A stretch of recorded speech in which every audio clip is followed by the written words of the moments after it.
Inoiz izan demobilizazio feministarik handienak Euskal Herria hartuko du martxoaren 8an.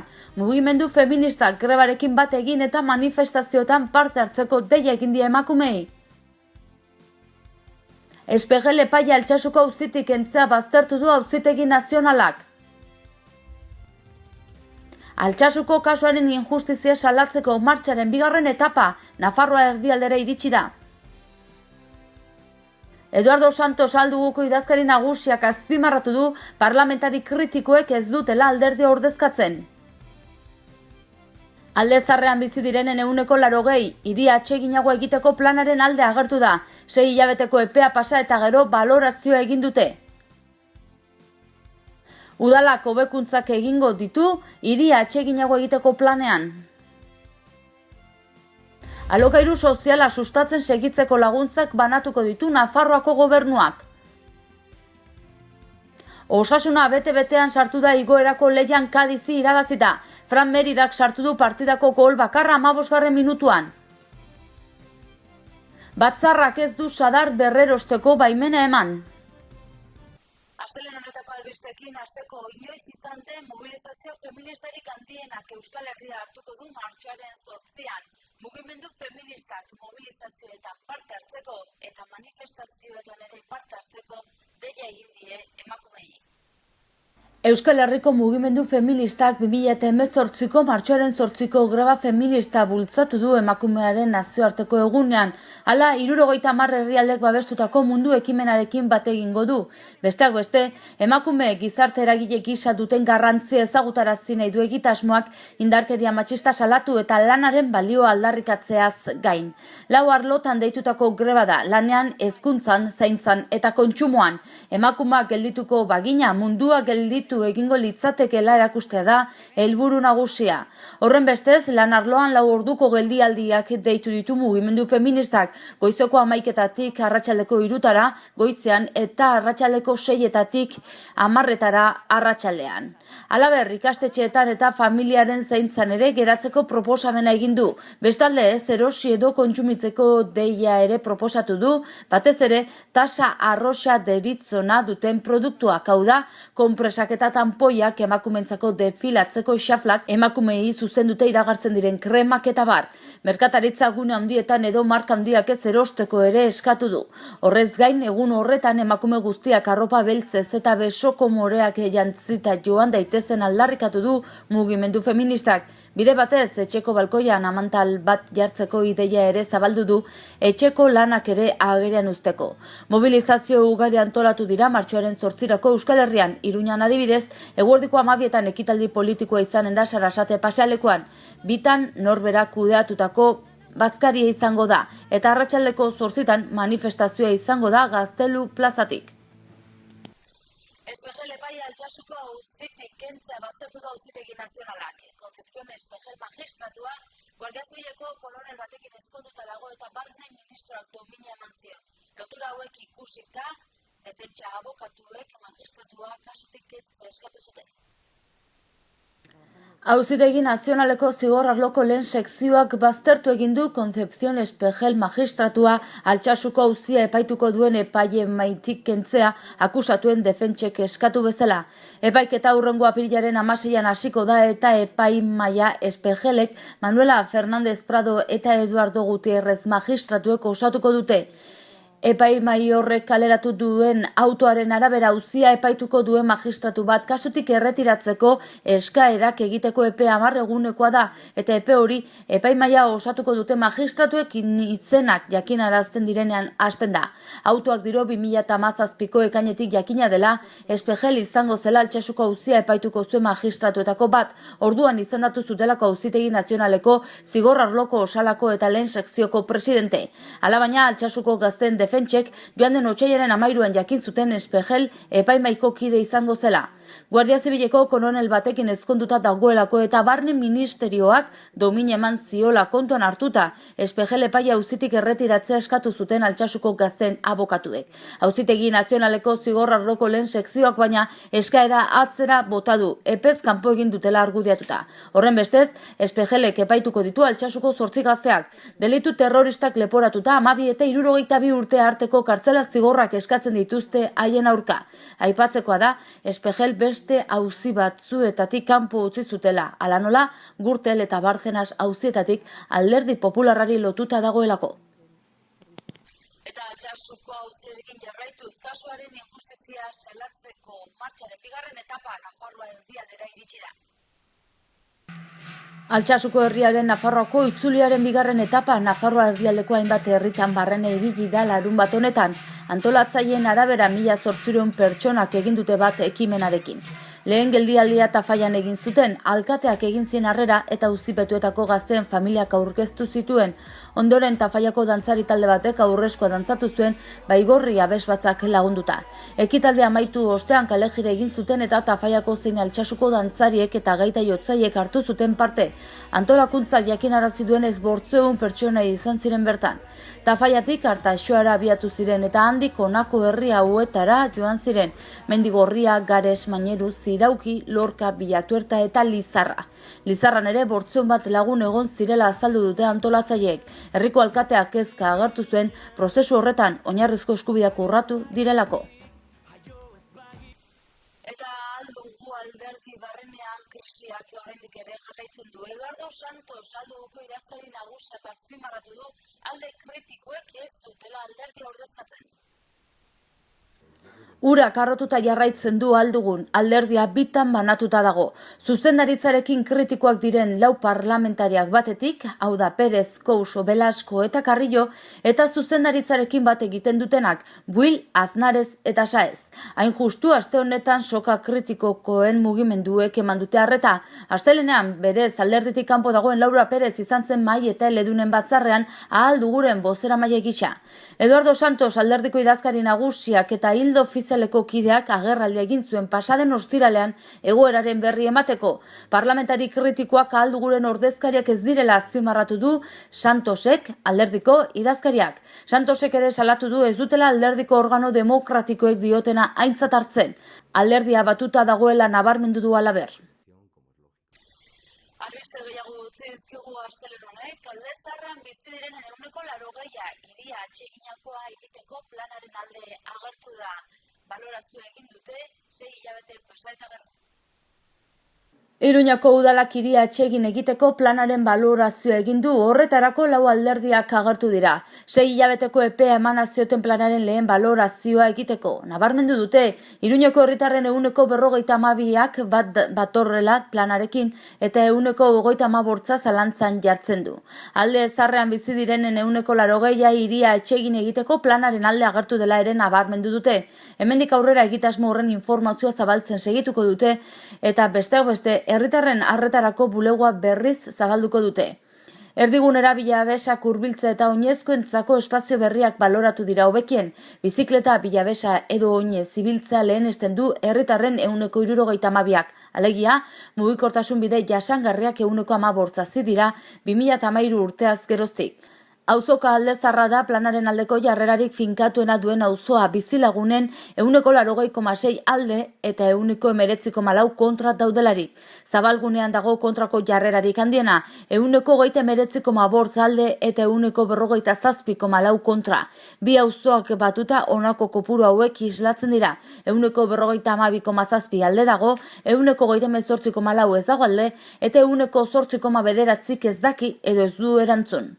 Mugikortasun azturei dagokienez, mugikortasun jasangarriaren aldeko apustu egiten dutenen 49,4 planaren alde daude eta 27,6 kontra. Autoa erabiltzen dutenen kasuan planaren aurka daude, gidarien 44,2 eta 41 alde. Atsegin egiteko plana 7 neurritan labur bildu daiteke eta horietako 2 eskuratu dituzte baloraziorik onenak. Bilabesak gerturatzea eta oinezkoen eremu berriak egitea. Eta honekin lotuta, hau da, hiri atseginagoa egiteko planarekin lotuta Iruñeko udalak hobekuntzak eginen ditu. Udalak 5 proposamen egin ditu baloratu daitezen atsegin egiteko plana hobetze aldera. Har ditezkeen 5 neurri proposatzen dituzte. Alde Zaharreko bizilagunendako aparkatze tokiak ugaritzea, Sandoval kale inguruko bizilagunendako aparkatze eremua aldatzea, bidegorriak hobetzea, informazio gehiago ematea atsegin egiteko prozesuaren inguruan eta zirkulazio esklusiboko kaleetan lehen zeuden ibilbideak berreskuratzea. Inkestatutakoen 72ak 5 proposamen horietako batekin egin dute bat, xeme 25,4 uste du lehenengo barne ibilbideak berrezarri behar direla Alde Zaharrean, 18,6ak informazio gehiago nahi du atsegin egiteko prozesuari buruz eta 15,6 bidegorriak hobetu nahi ditu. Iruñeko alkate Joseba Sironek esan du oso abiapuntu onak direla, adierazten dutelako herritarrak bat atozela hiria, ingurumena eta mugikortasuna ulertzeko modu berriak eskatzen dituen gizabidezko balio pertsonalekin. Hala adierazi du Kondestable Jauregian egin den prentsaurrekoan. Alkatearekin batera gobernu taldea sostengatzen duten 4 indarretako zinegotziak ere bertan egon dira. Josia Baurrea, Itziar Gomez, Armando Cuenca eta Edurne Egino. Bere parte hartzean alkateak onartu eta azpimarratu du atsegin egiteko plana Alde Zaharra arian prozesu partizipatiboan aritu den lantaldearen eskaera sozialetik abiatu zela eta lantalde hori Alde Zaharreko bizilagunek, merkatariek, ostalariek, garraiolariek, ziklistek, alderdi politikoek eta erakundeko osatu dutela. Hildo horretan, horiek guztiak bultzatu nahi izan ditu adostasun eta elkarlan espiritu hori berreskuratzera, horrek eman baitzion bide prozesu partizipatiboari eta horren itzalpean planari berari ere. Eta Nafarroako gobernuak alokairu soziala sustatzen segitzeko laguntzak emanen ditu. Etxebizitzak alokairuan jartzeko diru laguntzak ematen segitzeko asmoa du gobernuak. Joan den urtean hasi ziren lan horretan alokairu sozialak bultzatu nahi dituzte eta bereziki hutsik dauden etxebizitzak erabilgarri jarri nahi dituzte. Hori hala, iaz 114 diru laguntza banatu zituzten eta 78 etxebizitza berri sartu ziren alokairu sozialeko planean. Hala, egun 553 etxebizitza daude alokairu sozialean sartuta, Nasubinsak sustatzen dituen egitasmoaren barruan.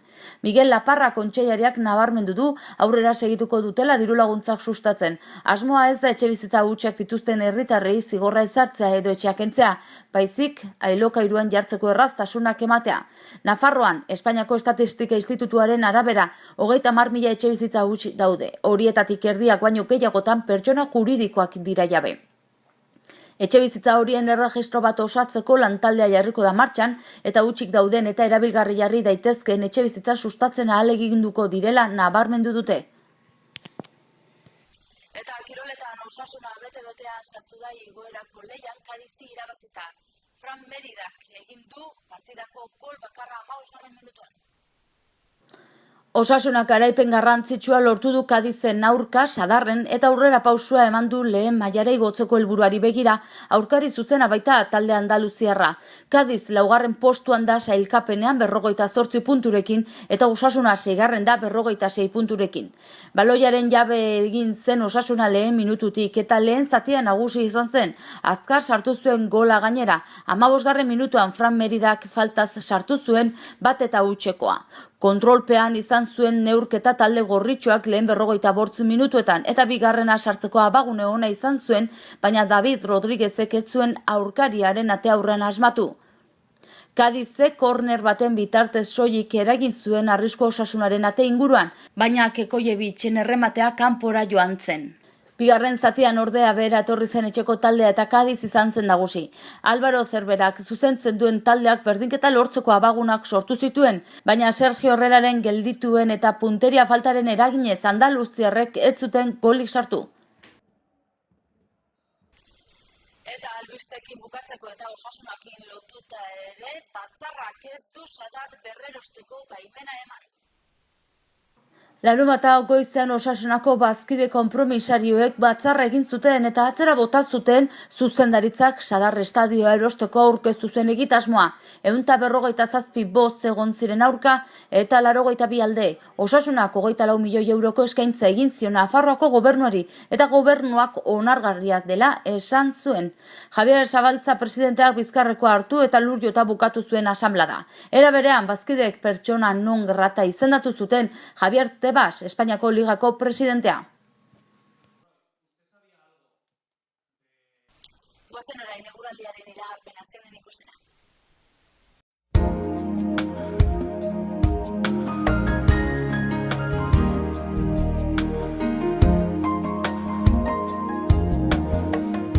Zeroa lainotxo egongo da eta noiz behinka zaparra da botako ditu, batez ere arratsaldean.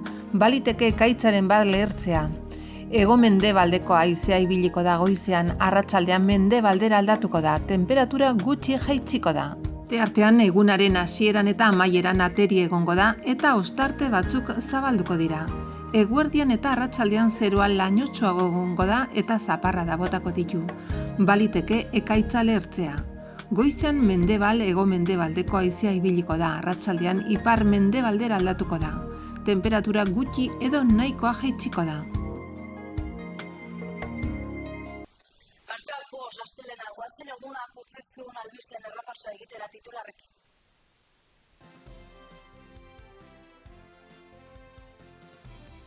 Inoiz izan den mobilizazio feministarik handienak Euskal Herria hartuko du martxoaren 8an. Mugimendu feministak grebarekin bat egin eta manifestazioetan parte hartzeko deia egin die emakumeei. Espegel epaia Altsasuko auzitik kentzea baztertu du Auzitegi Nazionalak. Altsasuko kasuaren injustizia salatzeko martxaren 2. etapa Nafarroa erdialdera iritsi da. Eduardo Santos Alduguko idazkari nagusiak azpimarratu du parlamentari kritikoek ez dutela alderdia ordezkatzen. Alde Zarrean bizi direnen 80%, hiria atseginago egiteko planaren alde agertu da. 6 hilabeteko epea pasa eta gero balorazioa egin dute. Udalak hobekuntzak egingo ditu hiria atseginago egiteko planean. Alokairu soziala sustatzen segitzeko laguntzak banatuko ditu Nafarroako gobernuak. Osasuna bete-betean sartu da igoerako lehian Kadizi irabazita. Fran Meridak sartu du partidako gol bakarra 15. minutuan. Batzarrak ez du Sadar berrerosteko baimena eman. Eta bertzerik ez gaurko, zauxe izan da dela. Mila esker zuen arretagatik eta astelena izan.